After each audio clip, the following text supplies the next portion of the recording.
There's a specific reason why some people influence effortlessly, while others seem invisible, even when they try hard.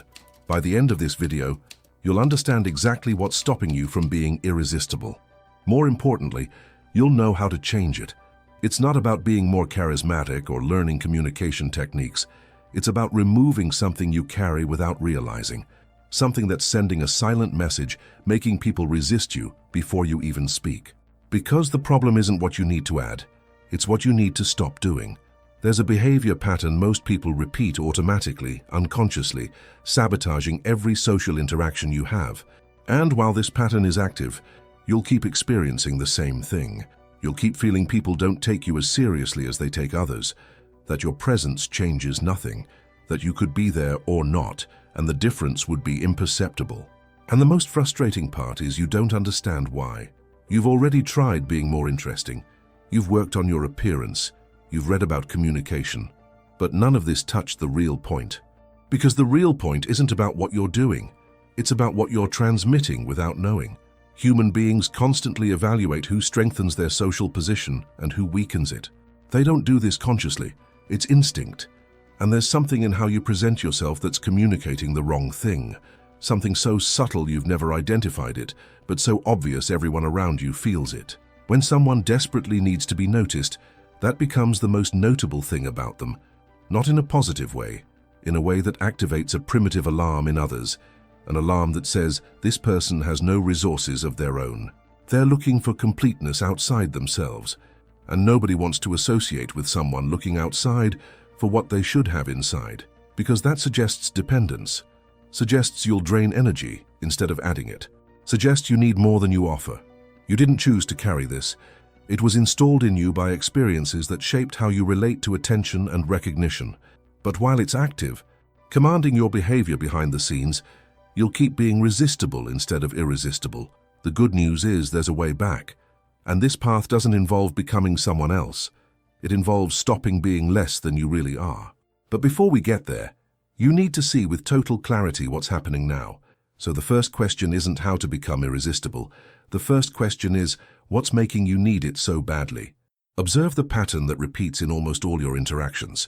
The need to prove value is the first visible sign of something much deeper. And when you understand where it comes from, you start seeing the complete pattern blocking your influence. It's not dramatic. You probably don't even notice when it happens. But that's when you lose all the power you could have. It happens when you feel you need to demonstrate something, when you're facing someone you perceive as important and something inside you activates. An old impulse that starts working without your permission. You adjust your posture, calibrate your voice tone, look for opportunities to seem competent, intelligent, relevant. And the more you do this, the more obvious it becomes that you're doing it, because the effort to seem natural reveals exactly the opposite. It reveals this interaction isn't neutral for you, that you need a specific outcome from it, that there's something at stake. Machiavelli observed this pattern repeatedly in Italian courts. He saw nobles building elaborate performances of utility and loyalty, demonstrating value through exaggerated gestures. And he noticed something brutal about human nature. The more someone tries to prove they deserve respect, the more they confirm they don't believe it. Because if you really believed in your value, you wouldn't need to build an argument about it. It would be self-evident. It would be in how you exist, not how you sell yourself.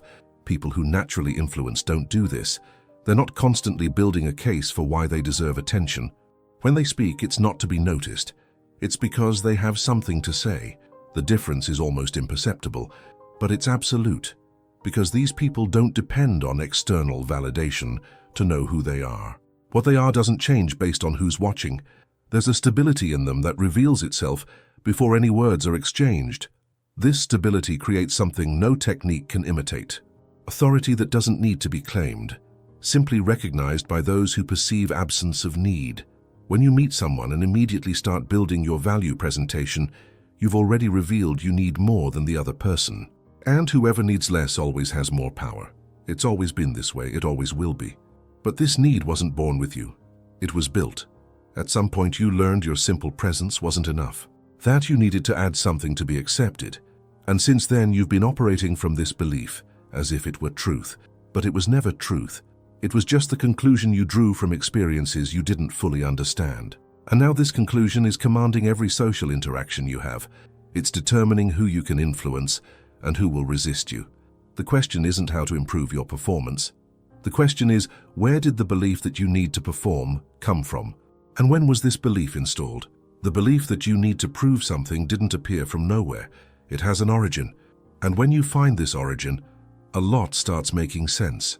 There's a moment in almost every human being's life where something changes. It's not a visible trauma. It's not something that leaves obvious marks. It's more subtle. It's the moment you realize your simple existence doesn't guarantee you'll be noticed, that you need to do something to be seen. It might have been when you spoke and nobody listened, when you were excited about something and the person looked at you with that expression of polite disinterest, when you were present but treated as if you were optional, dispensable, replaceable. It wasn't malice. The person probably didn't even realize what they did, but you felt it. And in that moment, without words, without analysis, you drew a conclusion about how the world works. You learned you need to add something to your presence for it to have weight. Schopenhauer spent years studying what he called human will, this deep impulse that moves all people, and he realized something about pain that most avoid facing.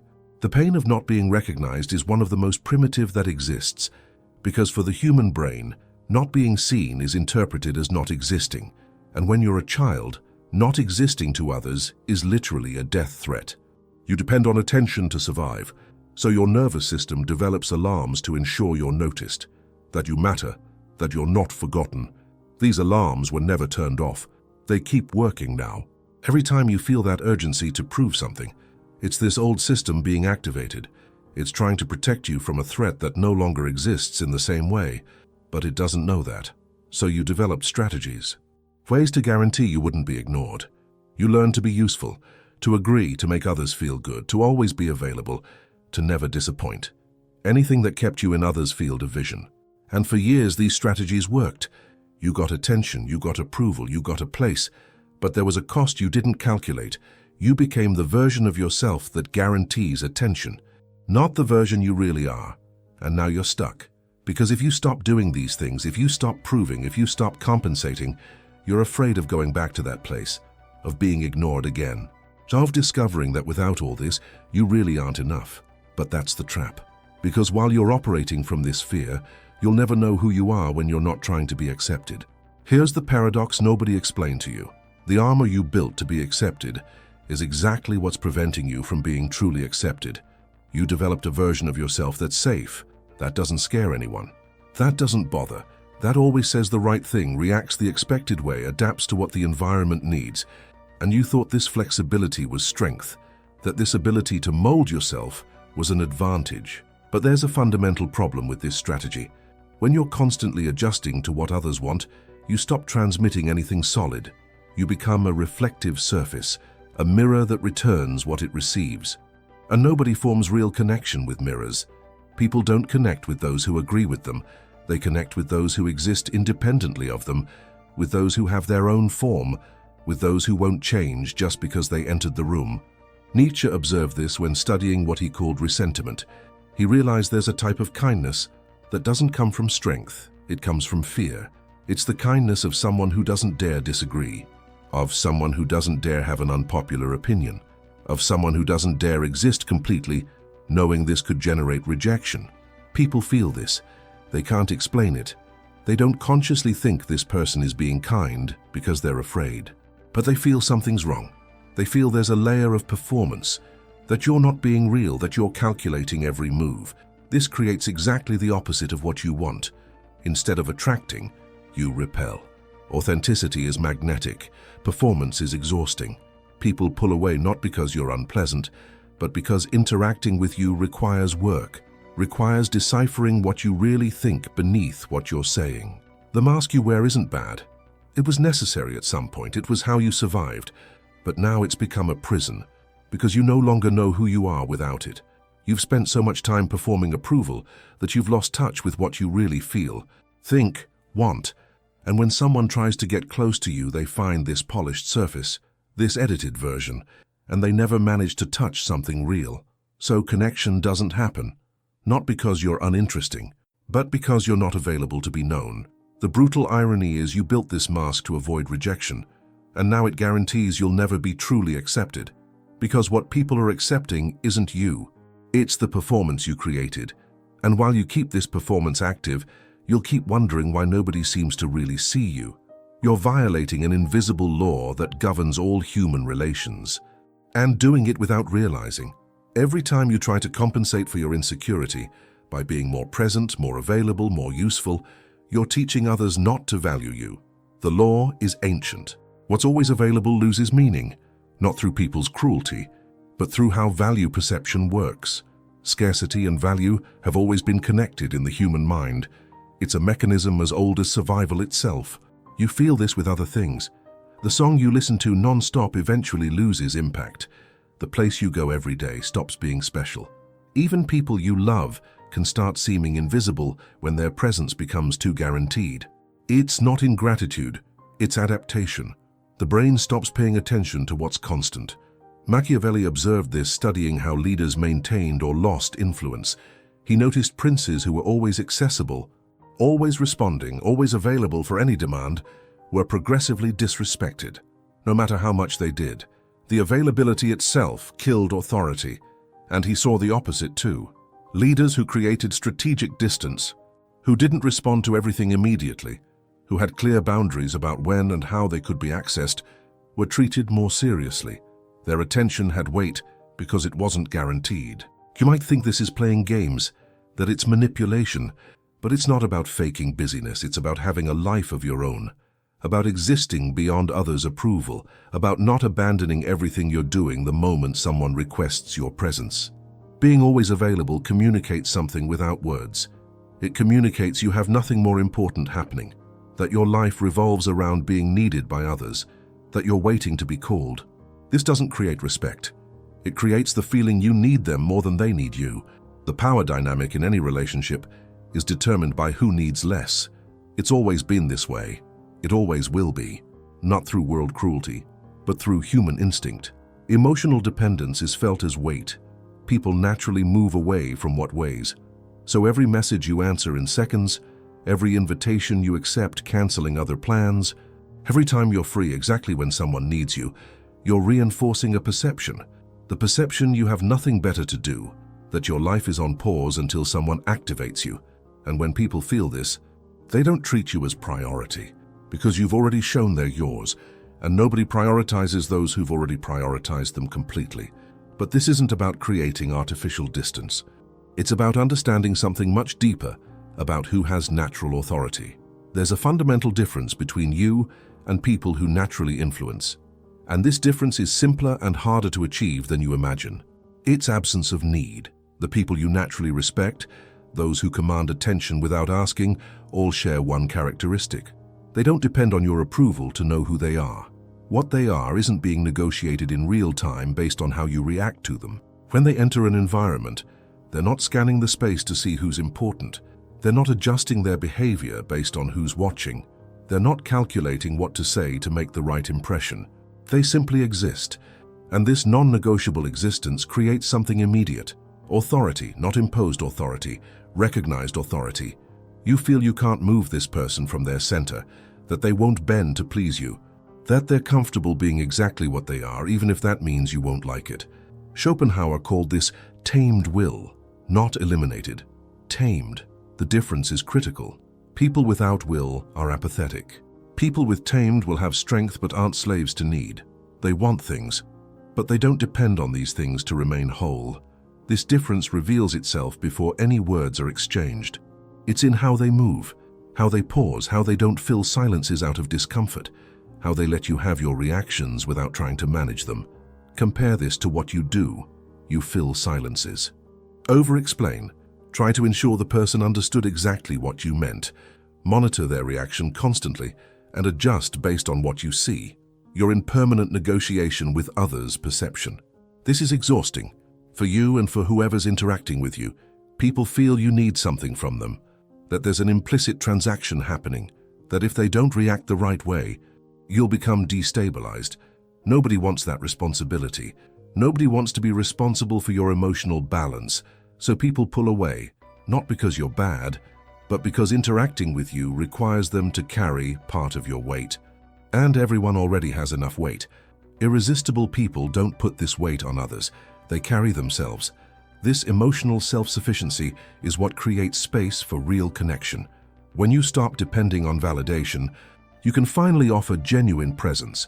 So the question isn't how to fake not needing. The question is how to actually stop needing. The answer isn't what you expected. It doesn't involve adding something or learning techniques. It doesn't involve becoming someone else. It's about stopping being less than you really are. You spent so much time building defenses, creating masks, compensating for wounds, that you forgot who you are when you're not performing. And it's exactly this performance that's making people resist you. Nobody resists someone being completely real. Machiavelli, Schopenhauer, and Nietzsche reached the same conclusion through different paths. True power doesn't come from manipulation. It comes from not needing to manipulate. Real influence doesn't come from techniques. It comes from being so comfortable with yourself that others feel comfortable around you. When you stop trying to prove value, you free the energy you were spending on that proof. When you stop wearing masks, people finally manage to see you. When you establish natural boundaries about your availability, you communicate you have a life of your own. And all this creates something no technique can imitate: authentic presence, not performance of authenticity, real presence. The difference is, one requires constant effort, and the other happens when you stop making effort. So how do you get there? You start by recognizing the wound exists, that at some point you learned you weren't enough, and that since then you've been operating from this belief. But recognizing doesn't mean agreeing. It means seeing clearly what's driving your behavior. Then you practice something that will seem impossible at first. You stop managing how others see you. You let people have their reactions. You stop filling silences out of discomfort. You stop over-explaining. You simply exist and let that be enough. And when you do this, something extraordinary happens. People who were used to your performance will find it strange. Some will pull away. This is necessary, because these people never really knew you. They knew the edited version you created to be accepted. But other people, those who can handle authenticity, will come closer. And for the first time, you'll experience what it's like to be accepted for what you really are, not for what you pretend to be. Nobody will resist you when you stop resisting yourself, when you accept you don't need to be for everyone, when you understand your presence without addition, without compensation, without performance is already complete. Next time you're with someone, don't try to impress. Don't try to prove anything. Just be present, whole, real, without calculating, without adjusting, and observe what happens when you stop trying to control how you're being seen. You'll realize the only person who was resisting you was yourself.